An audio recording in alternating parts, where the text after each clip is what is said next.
I've been doing this for a real long time. But I also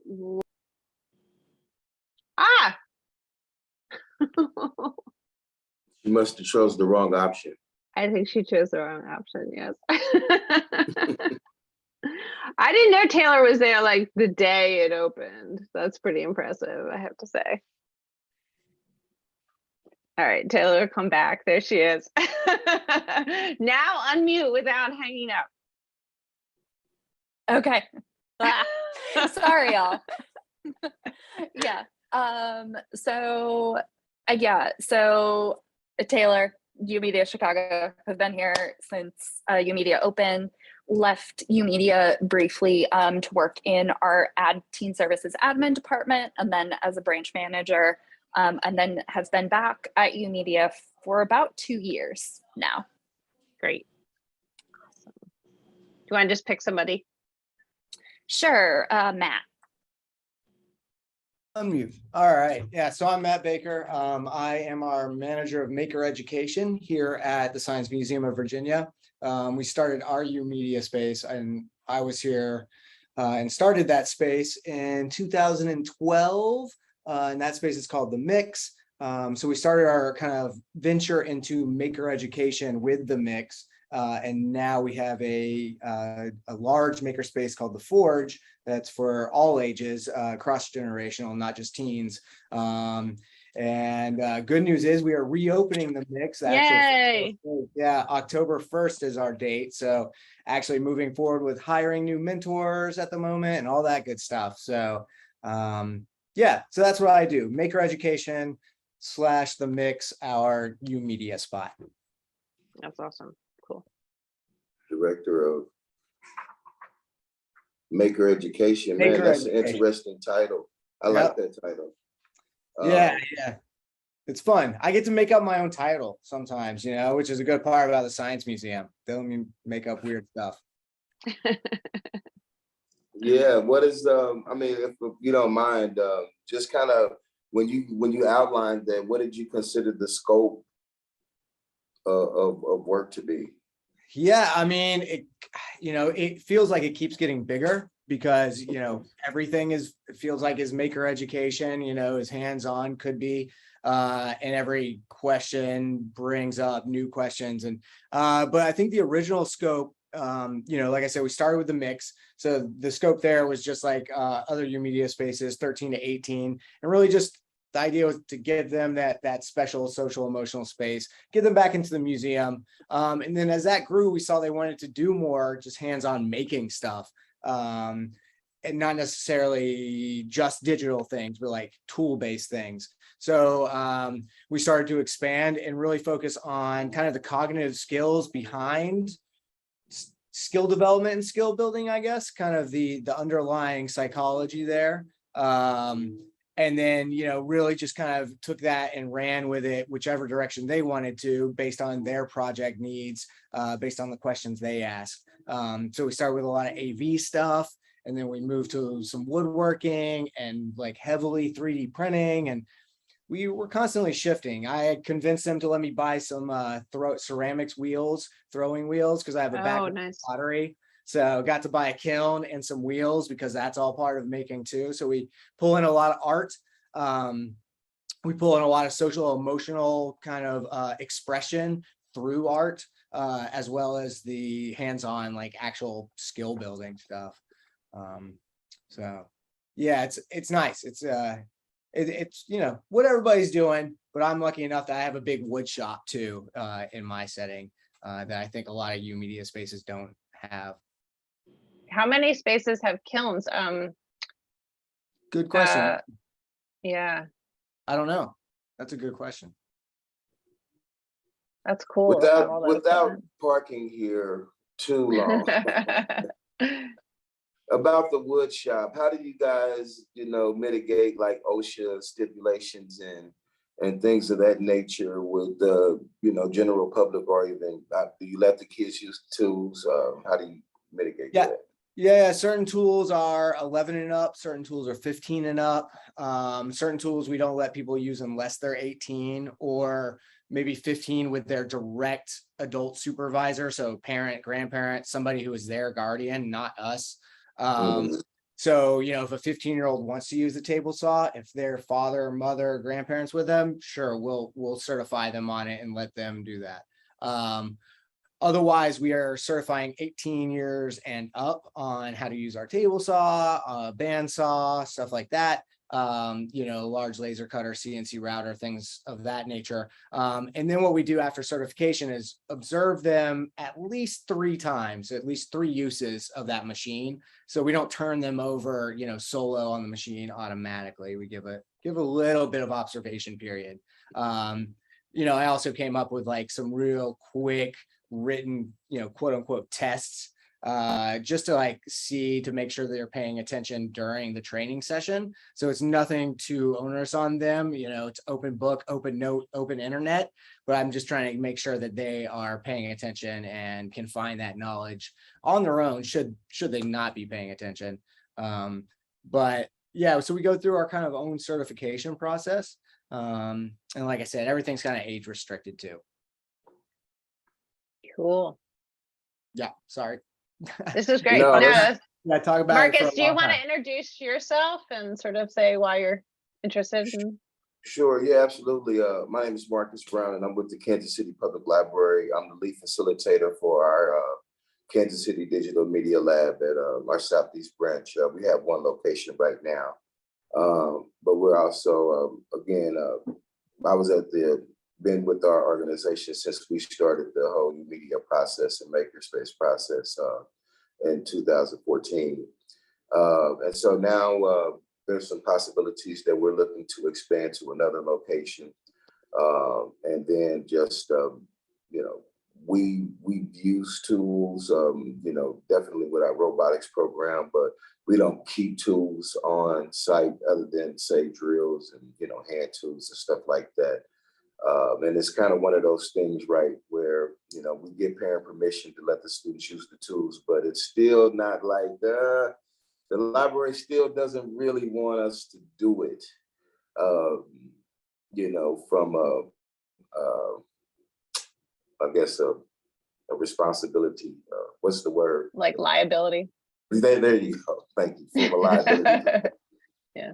So I'd definitely be interested in hearing more. And just, you know, the title, definitely Director of Maker Education, that's a little bit more encompassing. I kind of like that better than lead facilitator. So it kind of peaked there. So definitely, I'd like to have some more conversation offline just about what that process was like, and definitely talk with the admin to get them to buy in to have tools on location. Because we've had some conversation about that, who will facilitate it, you know, tool checkouts and stuff like that. What would that look like? But you know, it's been more conversation and not really, let's, you know, really wrap our heads around how we can really have these things for the public. So that we're looking at just doing a total redo of one of the branches, and then the maker piece is going to be kind of central to that. So I definitely want to talk with you more about that piece. So Yeah, totally. And I'll say real quick before I pass it off, you are not alone in that struggle. I've tried working with Henrico County Public Libraries, Hanover County Public Libraries right around Richmond. Same kind of thing. We had things that we were going to bring in, required a drill or like very light soldering iron use or something like that. And it was a no-go. From the legal liability standpoint, they shut it down from, you know, the top real quick. So yeah, happy to talk more about that and how, you know, we as an institution do those things. Awesome. Marcus, you want to hand it off? Oh, sure. Caitlin, are you there? So Caitlin, I'll have to read Caitlin's chat because she can't talk. She's Okay. Caitlin Jackson. I am teen STEAM librarian at the Birmingham Public Library. She said this, after reading the email, she realized she doesn't have a lot to say about social media in their space, but she would like to actually do more. So, and because she notices a lot of kids do dance TikTok videos. So that's like something she's really interested in. And she's been there for 4 years. And the ceramics sound really cool. And the good news for them is they are getting a second lab. And so in Birmingham, and Birmingham's a relatively, I don't know, Caitlin, how long's the lab been open there? That's exciting. You're getting a second lab. She also says they have liability issues on some of this stuff too. So We also have the liability issues. Haven't been able to make soldering happen, but have gotten sewing machines and a wood burning kit. I don't know why we have wood burning and not soldering. Can't tell you the nuance of that. Yeah, that is soldering, right? That's the it same is Exactly. It's the soldering, same yeah. thing, iron. Yeah. right? Oh. So Caitlin says it's been 7 years in Birmingham. So hi V, we're just doing introductions. Mariana, do you want to go next? Sure. Hi, everyone. I'm Mariano Hayes. I'm here in Nashville at the main branch. I just started in August, so I've been here a little over a month now. Yay. August 8th is when I started. I actually had no idea that a place like this existed in Nashville, which is funny because I've lived in Nashville my whole life. So it was really fun and getting to explore the places and getting to, become employed here. I worked for the city for 10 years with the Parks and Rec department. And so this is kind of a culture shift moving into the library and everything. Cool. Well, welcome aboard. Glad to have you part of the network.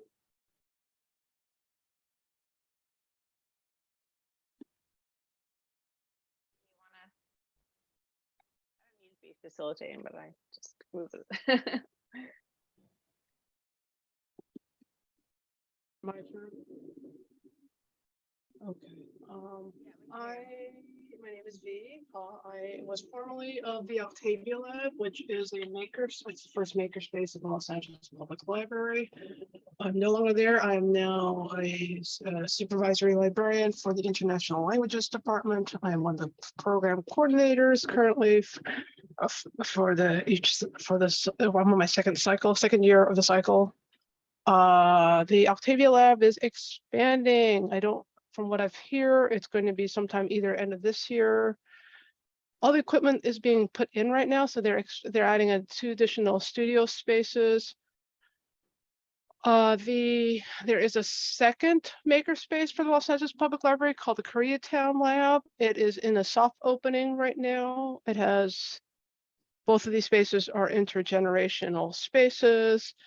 The Koreatown one doesn't have a laser cutter, has a 3D printer, has a resin 3D printer, and has kind of Zoom rooms, but not a recording studio.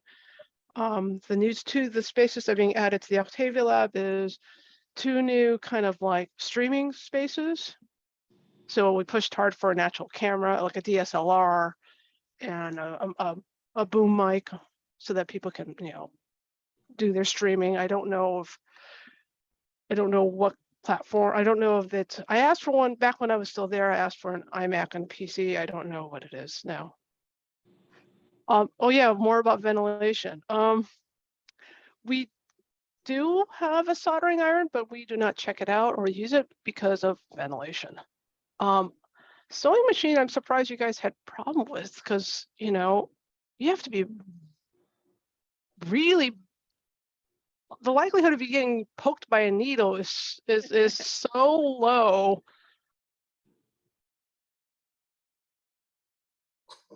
I think they said they were able to get sewing machines rather than Yeah. soldering. Yeah, they were able to sign off on the liability for that, but patrons do need to be certified. Our staff need to be certified first, and then we're able to certify patrons, and only certified patrons can use the sewing machines. What I did for the policy was that I have people sign off on it from the get-go, that if you don't know how to use something, ask for help, but otherwise, this is a learning space, go ahead and learn.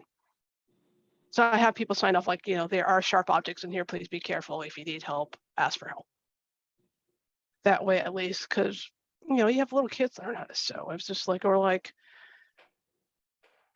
so that the onus falls on the user, on the person learning to use the equipment, and not like paperwork, which prevents people. Like I want to remove all barriers as much as possible.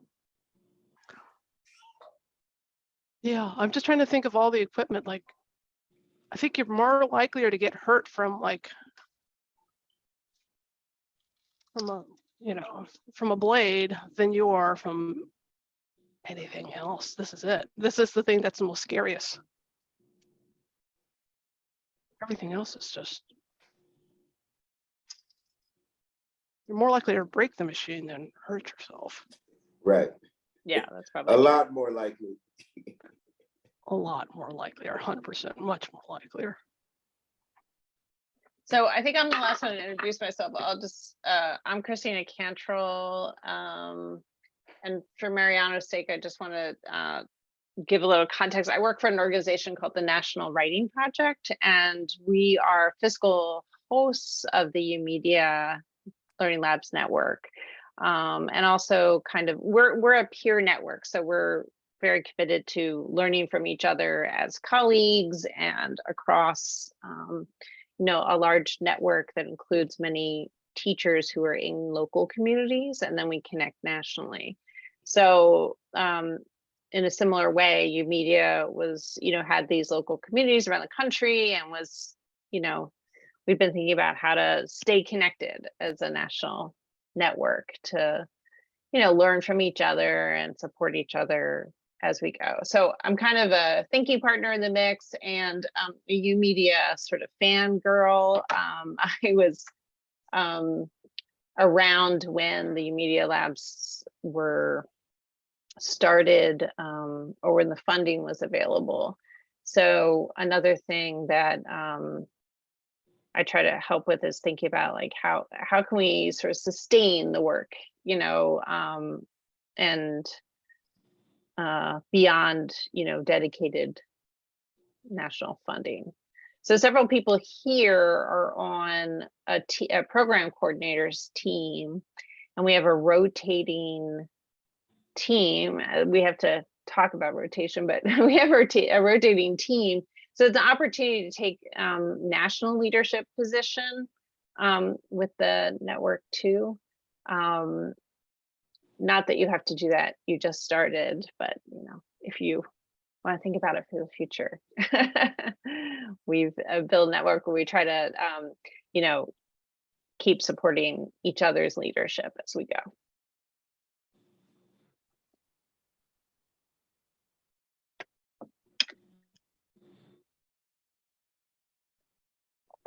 So I was saying that I sent out the email about this this Hangout very late. Also, I don't know about you all. In my world, September is a totally tricky time.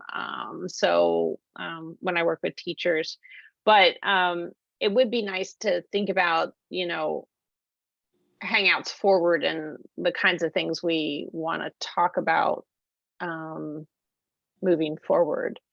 But today there was interest in talking about social media and the ways that labs are engaging with social media and engaging kids. And Taylor, you started by saying that the kids that in your spaces are making TikToks all over the place. And then Caitlin said that they are making, you know, doing dance TikToks also. So I don't know if we want to start there or. Yeah, it started last year, and we've seen a ton of it at the beginning of this school year. They're mostly making dance TikToks, and what we saw was they were putting their phones on the bookshelves, like to prop them up, and then filming. So what we ended up doing is we got a ring light phone stand that they can get at the desk, and then put their phone on and film. And like they now move that thing all over the space and film. And it's really interesting. I mean, this is sort of part of a bigger pattern that we've noticed in this kind of like pandemic, post-pandemic world. I mean, we're still pandemic, is that our teens are much more independent now than they were previously. There used to be much more of us like sitting with them for a long time, helping them. Now we're finding they ask a question and they're like, go away. I'm going to do my thing now. Like, you have answered my question. I would like you to be over there. So we're really finding like they don't really want our one-on-one help with things. Like we'll give them the tripod, show them how to use it, and then they're like, okay, now go away now, and we're gonna do our thing.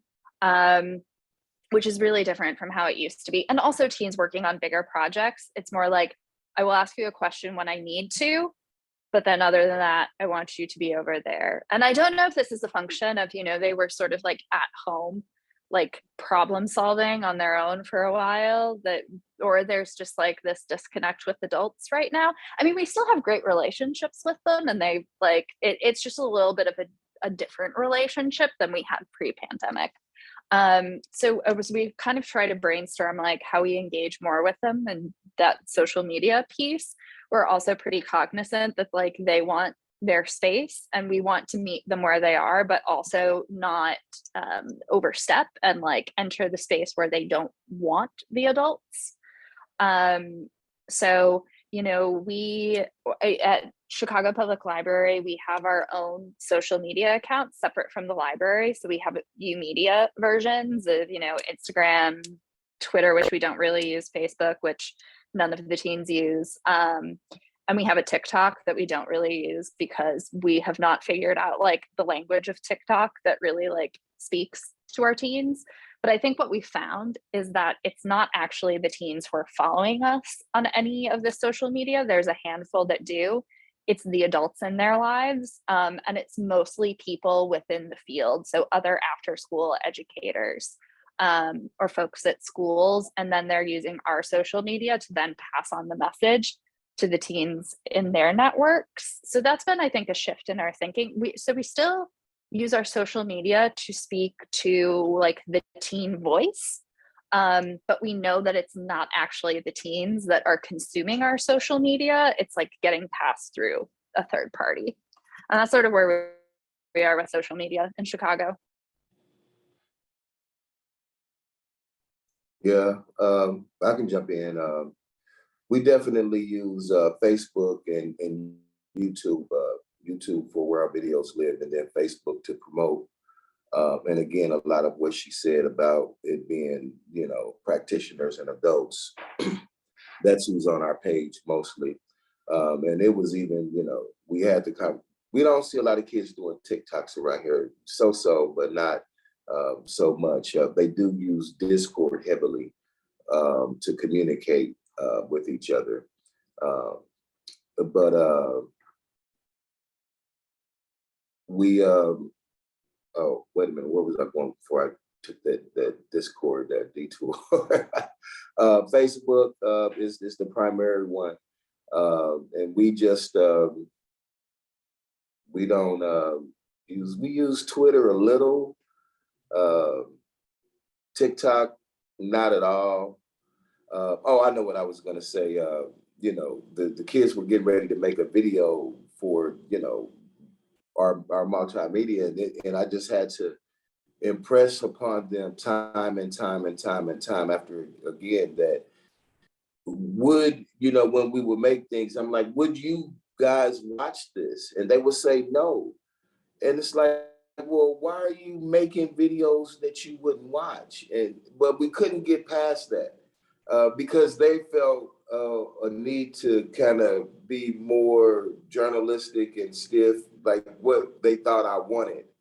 And so we were having to do that dance, and you know, they did finally, you know, whine a bit, but that was just a piece that you know, it was like, well, they're trying to give me what I want versus being who they are, that would make, you know, children or teens take in the type of stuff that they're creating. So that was just kind of you know, our experience overall. But we don't rely too heavy on it, other than to just, you know, promote when we put stuff out. And you know, we're not like saying, hey teens, let's connect with you on social media. You know, we just have a better, you know, in-house relationship with our regulars, if you will.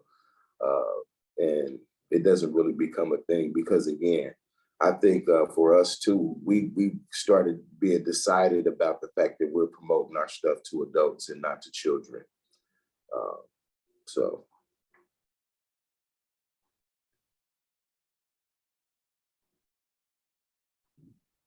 That's Yeah. really interesting. Oh, sorry. When you mentioned like the teens are making things that they say they wouldn't want to watch, I've definitely run into that too. I feel like, why are you making this? Like, let's strive to do something better. I've had that, yeah, same conversation with them too here. Yeah, I was just gonna echo that, we use Facebook pretty much the same way. We know Facebook is for the parents, right? Basically, and then the parents will, see what we're doing and they'll tell their teen, because the teen doesn't necessarily check Discord or whatever. We as the Science Museum are just starting to experiment with TikTok. And I don't know if we've even gone that far. I think we might have stepped into Instagram Reels as kind of like a, just getting our feet wet before we jump headlong into TikTok. So, we do have a mix Instagram and we do have a mix Twitter. Maybe it might not exist anymore, to be honest with you, but Twitter's a cesspool. I don't know if I really want to be promoting Twitter to the teens these days anyway. I'm sure there's some good stuff on there, but Facebook, we've got all those separate accounts as well. And it's interesting timing for this conversation because as we reopen the mix on October 1st, I guess we're going to have to start really thinking about, how we start promoting the space again, and where these social media accounts kind of head. But yeah, we are TikTok free at the moment because it's a no just organizationally for right now. So.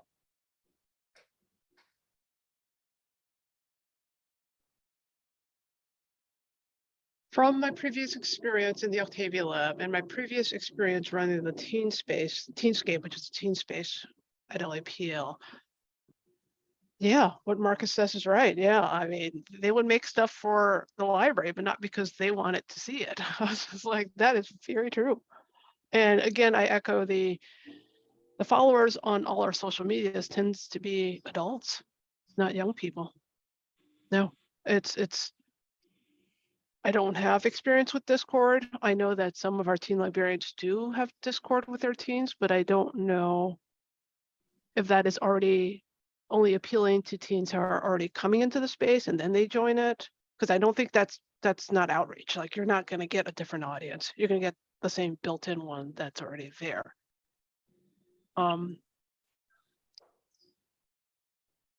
Yeah, we've been using Discord for our internships, our teen internships, as a way to communicate with those groups asynchronously.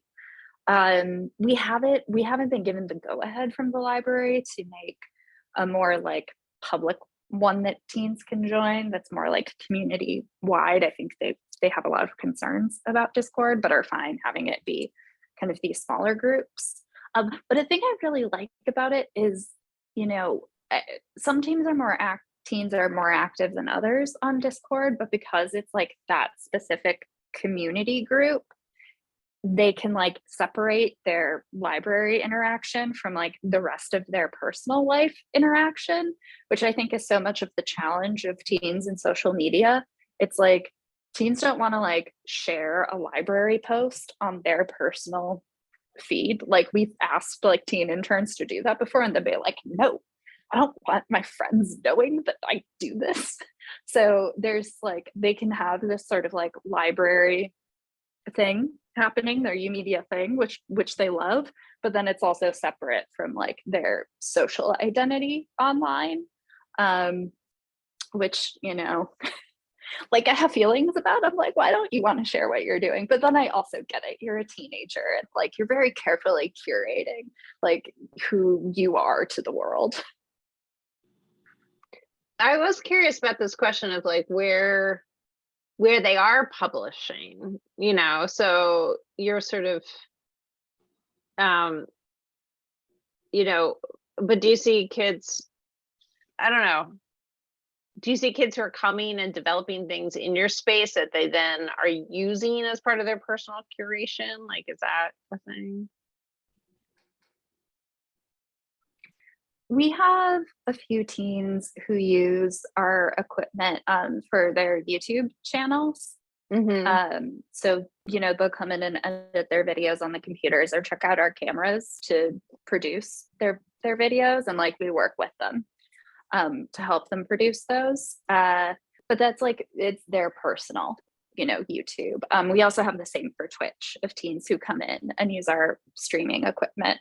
And we've talked to them about wanting, you know, say like, hey, want to make something for our YouTube or our, you know, stream on our Twitch. And I think, you know, for the most part right now, they want to use our equipment to promote their personal brand.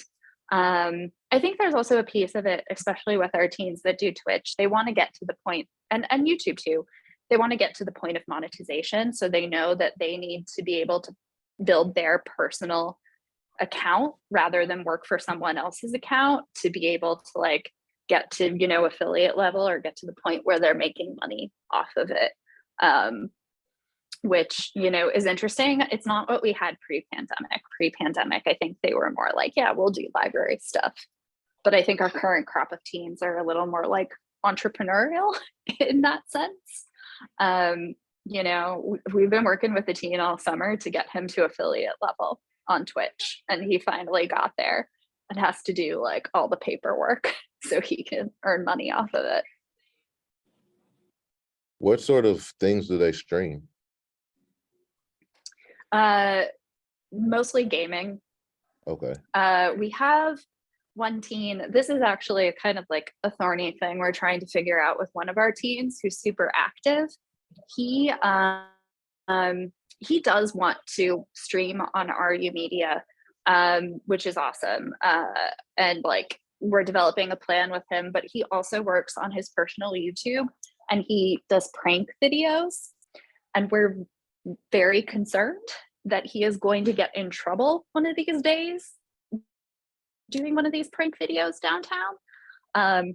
And it is falling on deaf ears. He's not listening to us. Our next, because we've all talked to him about it, and he's adamant that he knows when to like scale it back, because it's like, you know, like pranks, like he'll talk to people downtown and like ask them questions and do weird things. I'm like, one of these days someone is going to react badly.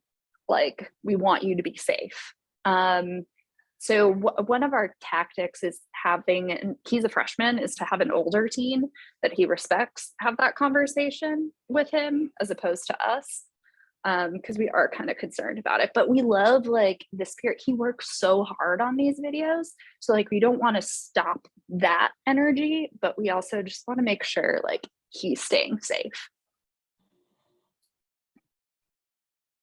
Yeah. So like, I don't even know. Do you have a plan? I mean, we've talked to him. We're going to have one of our older teens, Victor, talk to him and be like, hey, you know, I think it's hard too, right? When like, it's all of this like, you know, social media, online literacy of, you know, they're watching, you know, prank videos, like some of the biggest YouTubers out there, right, do prank videos. Yeah. And they make a ton of money and are, you know, celebrities because of it. But also like trying to talk about like, you know, like power dynamics of, you know, like you are a 14-year-old doing this stuff in downtown Chicago versus like an adult doing this. And also like, you know, what are you putting out there in the world? Like, is this how you want to represent yourself? You know, what's like the effect on the people you're pranking?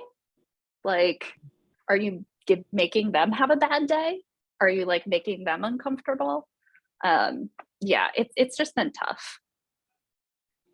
Yeah, I hope that works out. I watched a video recently where someone was, it was a harmless prank, you know. They just went through the line and asked everyone if they were standing in line, and later someone who they asked in line accused them of sexual assault, and there was nothing like that, and it was on camera.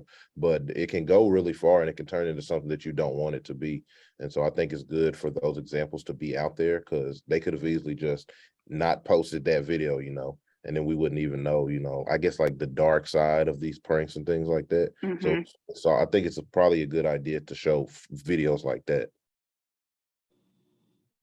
especially for a 14-year-old. I thought you were talking about someone a little bit older than that. Nope, he is a little freshman doing Yeah. this. Yeah. He has to be very careful. Mhm.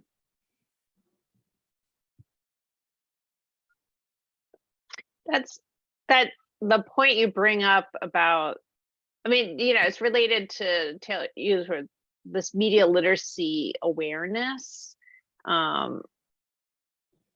Actually, maybe I'll go look at it, look for it. There's this chart that talked about sort of all the different things you have to think about in terms of media literacy, and it's so complicated. And I often wonder, like, I mean, I have trouble. I teach graduate courses, and trying to like support the media literacy aspects of the work, it feels complex there, you know, in a space like you all.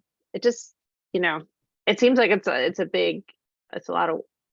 big thing to think about and complicated, and I guess it's ongoing. I don't know. I Yeah. don't know how you think about it. Well, no, that's huge. And again, we try to park it in the lap of the children, but we see adults are equally influenced and try to cater Yeah. to social media in a lot of the same fashions. Just to use a really, there's this guy that Trevor Jacobs. So this guy crashes an airplane for YouTube fame. Like he parachutes out of it. I mean, breaking all FAA regulations and everything. I mean, he lost his license behind it. But again, I'm saying, so if we have adults that will look at this container called social media and think that I'll do something so outlandish as to crash an airplane, what is the expectation for our young people? What can we expect for them to look at this thing and think that they might do?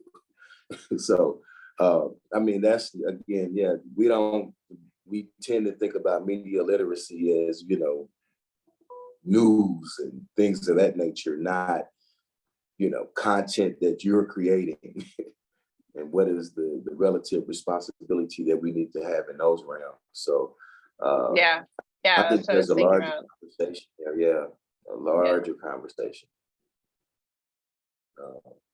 To answer Caitlin's question, what's a First Amendment audit? So as a public building, there's people, at least in Los Angeles, people will take their video camera out and just start recording you because you're at a public service desk, and just keep recording you to test out First Amendment rights, because it's their right to do so, and they are recording you for a reaction.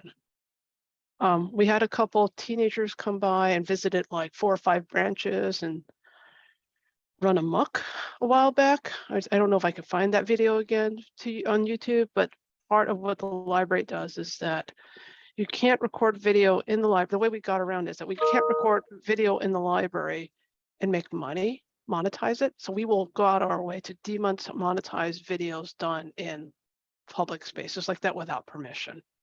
So if you're recording for permission, for monetization, my understanding is the library will demonetize it. Yeah. Thank you, Mariano. Yeah, we had someone, it was an adult. I haven't seen teenagers do audits before, but we had someone coming into community centers, and I think they went to our city hall or something like that here in Nashville over the summer. And there's ways to do it and there's ways to not do it, you know, and this person was an amateur, and so it was a big fuss. But basically, if you ignore them, then you shouldn't have any issues. Just act like there's not a camera. And yeah, Caitlin, yeah. The point is that they're testing. They're testing us whether or not we are a public space. Yeah, they have the right to record in public because there's no assumption of privacy in public, basically. I had to do a lot of research because I was concerned, you know, we had people coming into community centers and things all the time. And you have to make sure that you know what you're talking about, because a lot of people don't, because it's not something we expect. And you end up in situations where you're legally liable because you've told someone the wrong thing because you didn't know. Yeah, but we definitely have had teenagers come in to prank multiple libraries and just, you know, we can't tell them, we basically, we don't want to kick a fuss on camera. And and that's pretty much it. But we don't want to encourage people to, you know, other people to do it also. I think the biggest thing, I'm sorry, go ahead. No, I was gonna switch gears and talk about something else when what Caitlin's writing, but go ahead, finish your thought. I was just gonna say, I think the biggest thing is demonstrating that there are harmless pranks. You know, sometimes I've seen pranks where nobody's hurt, nobody's feelings are hurt, no one's upset, and then we go on about our business. And everyone felt good at the end of the day, but then there are pranks where you're just getting on someone's nerves, and then that's where you run into like sticky territory. So just demonstrating the difference between those could also help. I like that. I feel like we need, yeah, to have more of a conversation about intentionality. Like we're asking him to, for this other project he's working on, to like make a proposal plan for the weekly live stream he wants to do. And I feel like maybe we can kind of like subtly within that conversation ask him, how would you answer this for your YouTube channel? Instead of like really pointedly being like, you're not doing this for, yeah. Yeah, I really like that.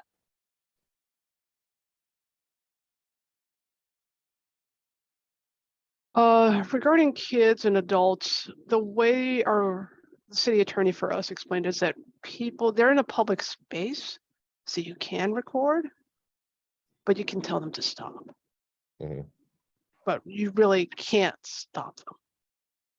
It's very difficult. Like you don't want to run afoul of whatever it is they're trying to interpret the law to be at or the rules to be at. Now, if it's, yeah, that's my best answer for you, Caitlin. I'm sorry, I cannot give you a better one.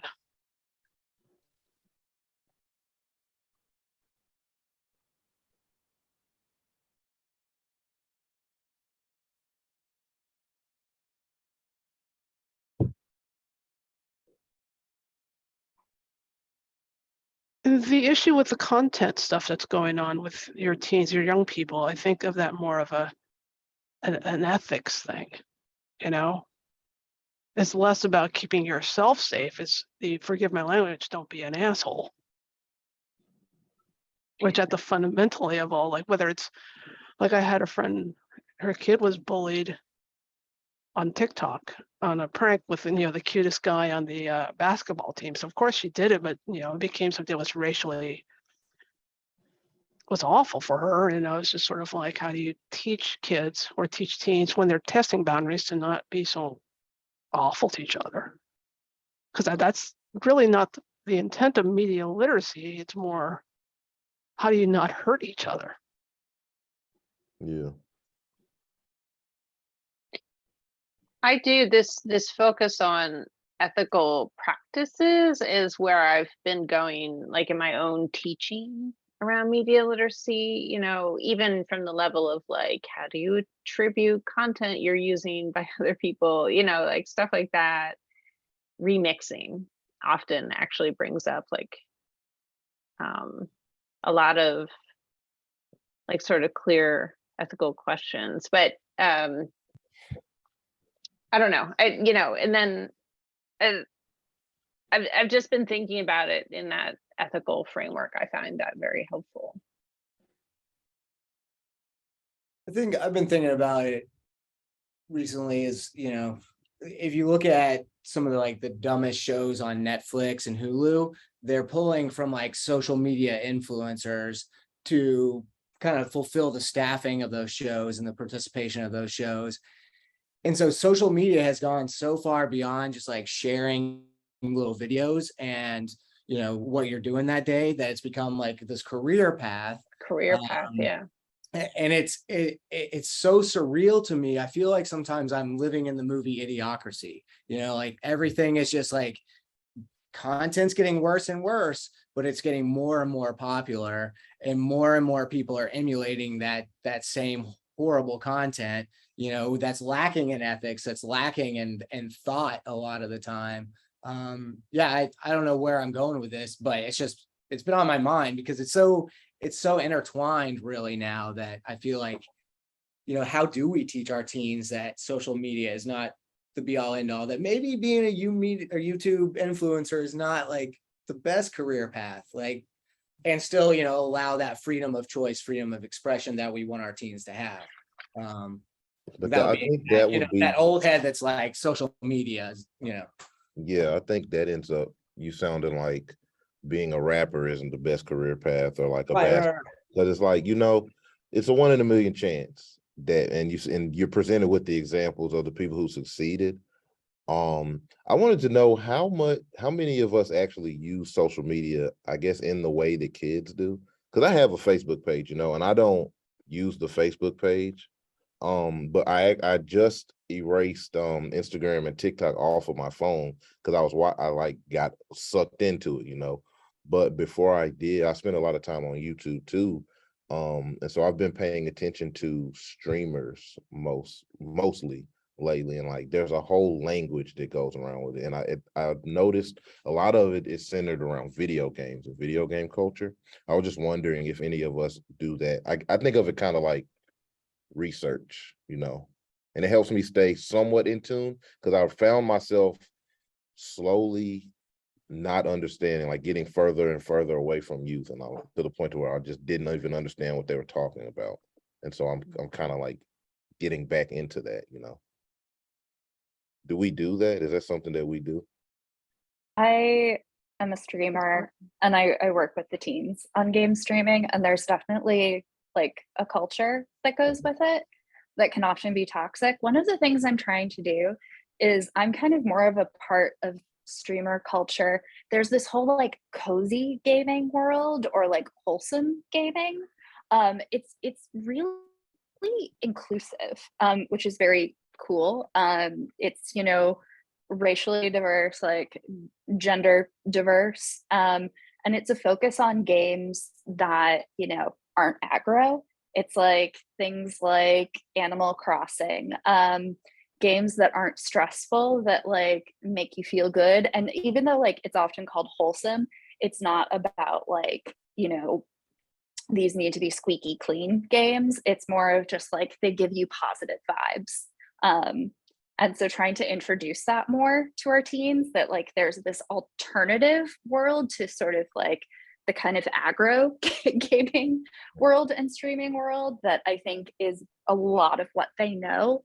And that you can present yourself in a different way rather than like trying to conform to what you see as like the most popular thing. And I've definitely had some success with some teens in that, of like trying to introduce them to other channels, or they just like find them themselves. But we've had conversations about like some of the like language terms that are used in streaming, like, right, Twitch like has its own language, like we have like the whole conversation about like pog champ and like that emote, which is like this whole weird history, and like why I'm like, please don't use like the pog face like on stuff that we use here. So yeah, but I yeah, haven't gotten to that's that huge part with of our the teens. dictionary yet. Yeah. I just learned ratios, what ratio means. And I don't completely understand it, but I have a basic understanding enough to know like it's an insult sometimes. But I think it's helpful. I mean, I think it's helpful to just like take a dive in your spare time into those things, because a lot of times it's around you and you don't realize it.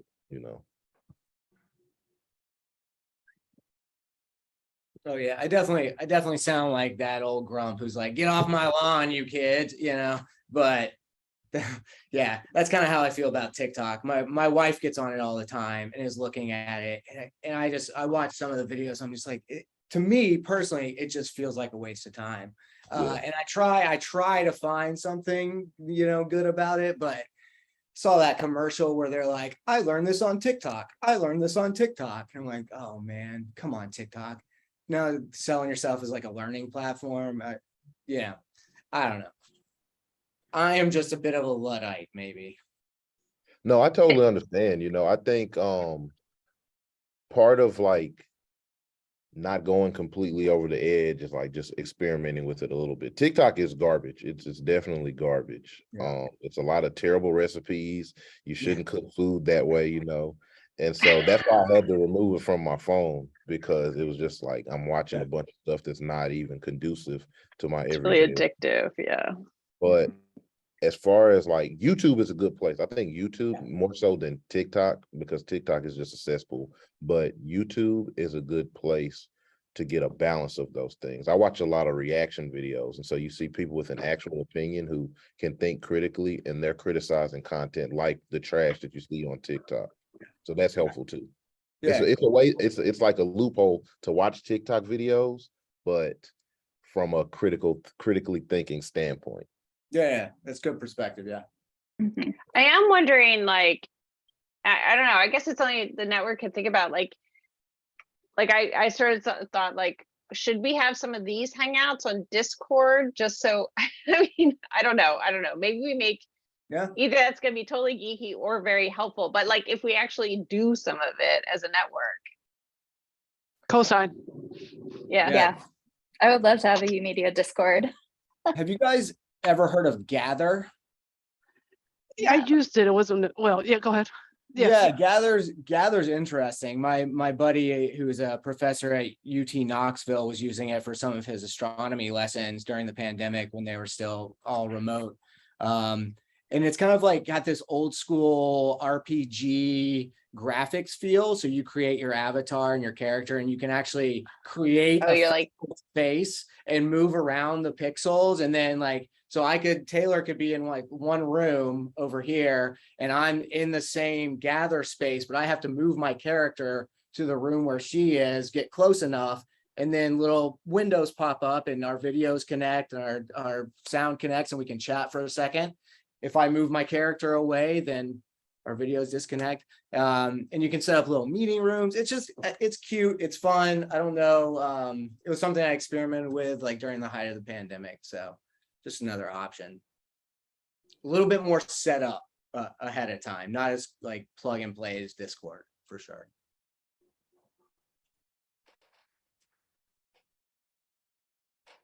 I really just looked haven't. it up. It's so cool looking. Looks like a JRPG. It does, right? Yeah. Yeah.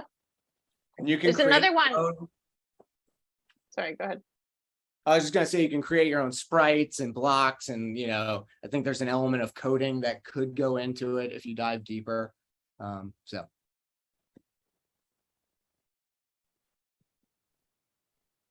That's cool.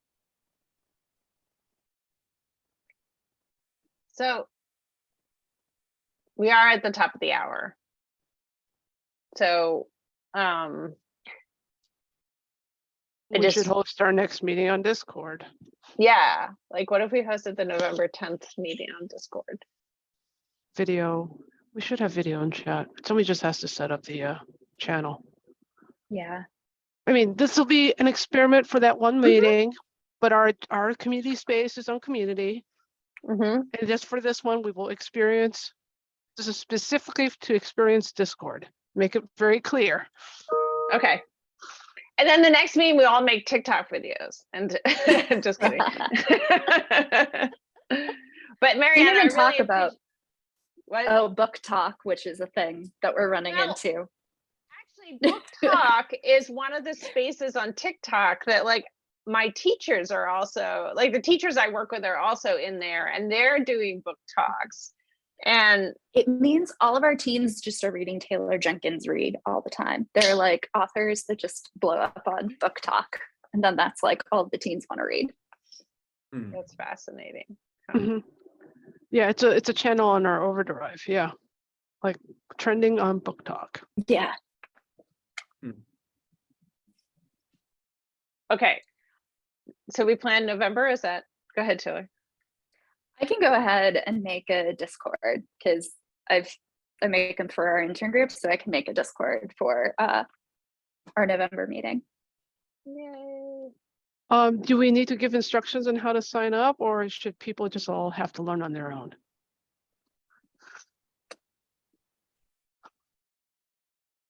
Well, do you send out an invitation and then people can sign up like that, or is it? Yeah, Like if you invite me and I'm not a member, would it ask me to create an account or? I think it should. When you send the invite link, if you don't have an account, it'll prompt you to make an account. Yeah, and it also works on web and as an app. Mhm. So it's agnostic that way. Okay, so should we take Mariano's prompt to sort of go in there as like, we could be both users for a little while and then also kind of ethnographic researchers, maybe we could think that way. Sure. Mariana, Yeah, will you come I back? think you would, yeah, definitely. I'll definitely be back. I think you would enjoy Discord. It's kind of like, I don't know all the ins and outs of Microsoft Teams. Teams is kind of like a social media experiment, but if you have thoughts in the meantime before the meetup, you can always post them in the general chat. There's just a lot of options with Discord, and it Cool. keeps it all in one space. Okay, great. So the next meeting is November 10th. So if everyone puts that on their calendar, and we can, if we get this up and running, we can send out a meeting notice about it sooner rather than later, so that people can get that on their calendar. November 10th at the same time. Same time, yeah.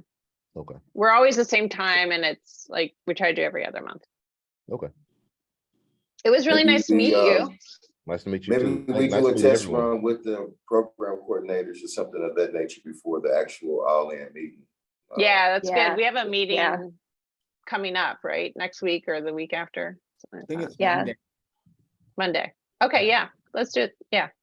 Is that, Yeah, I can have it made before then. It should be fast. And we can Great. always like clean it up and make it better, but I can get like the initial server made. Go. awesome? Thank you, Taylor. And Caitlin, you want to play in that space too? Just to see if she's. Yay. Okay, she's in. All right, I gotta jump for another meeting. It's great to see you all. All right. See you in See November. everybody. Okay, Bye. nice to meet you, Mariano. Nice to Okay, meet everyone. okay, See ya. bye.